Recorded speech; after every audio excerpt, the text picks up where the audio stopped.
नमस्कार मंडळी, माझ्या यूट्यूब चॅनलमध्ये तुम्हा सर्वांचं खूप खूप स्वागत आहे। खूप दिवसापासून माझी तब्येत बरी नव्हती, त्यामुळे मी व्हिडिओ टाकले नव्हते। तर आजपासून मी व्हिडिओ दररोज टाकणार आहे। तर माझ्या चॅनलवरती व्हिडिओज नक्की पहा।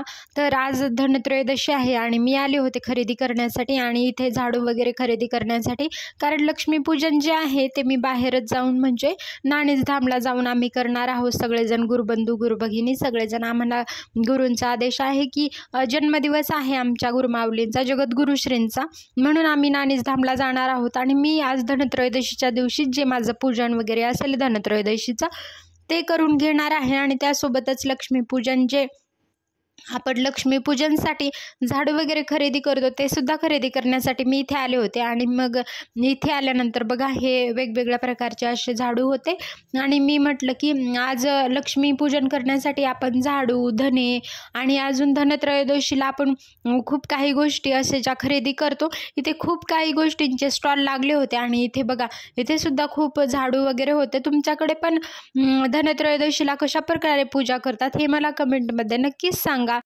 तशी आज इकडे खरेदी करण्यासाठी खूपच गर्दी होती आणि आता दिवाळी आहे त्यामुळे गर्दी तर असणारच आहे। आणि अजून मी तुम्हाला दाखवते बघा, धनत्रयोदशीसाठी इकडे पुण्यामध्ये तर अशा प्रकारे मूर्त्या सुद्धा येतात। गावाकडे मी ह्या बघितल्या नव्हत्या।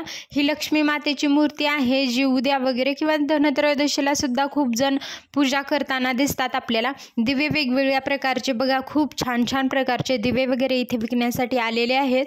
आणि दिवाळी म्हटल्यानंतर सगळीकडे दिव्यांचा झगमगाट, अजून आकाशकंदील वगैरे जे आपण खरेदी करतो ते सगळीकडेच आत्ता मार्केटमध्ये खूप व्हरायटीज त्याच्या आलेल्या आहेत।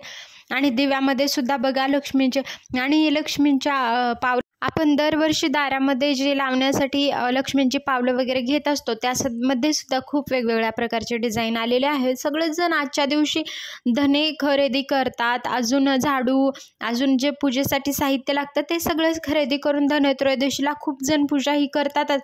आणि आजच्या दिवशी सोनं चांदी घेणं हे सुद्धा खूप शुभ मानलं जातं। तर ही बाकीची खरेदी करून मला सुद्धा जायचं होतं। म्हटलं धनत्रयोदशीच्या दिवशी प्रत्येक वर्षी मी पण काही ना काही सोनं किंवा चांदी खरेदी करायला जात असते नेहमी। आणि मग बघा इथे अशा धनत्रयोदशीसाठी धन्वंतरी देवांच्या सुद्धा प्रतिमा वगैरे होत्या। रांगोळीसाठी वेगवेगळ्या प्रकारचे आता साचे वगैरे जे आपण यूज करतो आणि जे DIY जे कलर वगैरे भरण्यासाठी रांगोळी वगैरे दाखवतात ना, इथे तुम्ही बघू शकता आकाशकंदील सुद्धा बघा छत्रपती शिवाजी महाराजांचा तो किती सुंदर आकाशकंदील असे आलेले आहेत। तर ते लावणं योग्य आहे अयोग्य हे मला नाही माहिती, तर मी तुम्हाला तो एकच दाखवला।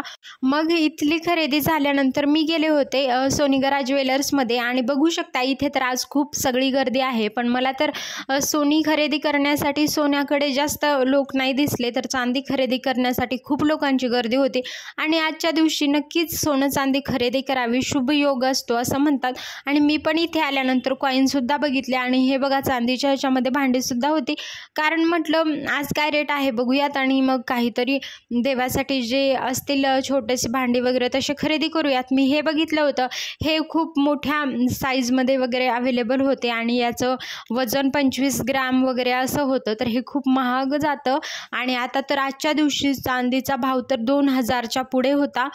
प्युअर चांदी किंवा कॉईन घ्यायचा असेल आपल्याला तर 2100-2200 रुपये प्रति तोळा असं होतं। मागच्या वर्षी याच पैशामध्ये किंवा 1500-1600मध्ये 2 तोळे वगैरे अशा प्रकारे येत होतं। यावर्षी तर सोन्या चांदीचे भाव असे दुप्पटच झालेले आहेत। मग नंतर मी तिथून 5 ग्रॅमचाच एक कॉईन घेतला छोटासा आणि मग नंतर इथे आले घरी आल्यानंतर अशा प्रकारे काही पूजा वगैरे करून घेतली। आणि माझ्याकडे आत्ताच नवीन सिल्वर ज्वेलरी जे होतं तो कडा होता चांदीचा, त्याची मी पूजा वगैरे करून घेतली। म्हटलं आपल्याकडे जे आहे चांदी त्यामध्येच आपण पूजा करूयात। आणि सोनीगराचं जे ऑनलाईन निघालेलं आहे ॲप त्याच्यावरून मी कॉईन खरेदी केला होता। आणि मग आजच्या दिवशी काहीतरी खरेदी करायला पाहिजे म्हणून, कारण मागच्या 2 वर्षामध्ये मी जे काही खरेदी केलं होतं ते कॉईन 2 माझ्या मंदिरामध्ये तुम्हाला दिसतच आहे। तर अशा प्रकारे पूजन वगैरे केलं। भेटूयात माझ्या पुढच्या व्हिडिओमध्ये। उद्या काय काय असेल हे मी तुम्हाला नक्की दाखवते आणि माझ्या चॅनलला नक्की सबस्क्राईब करा। धन्यवाद।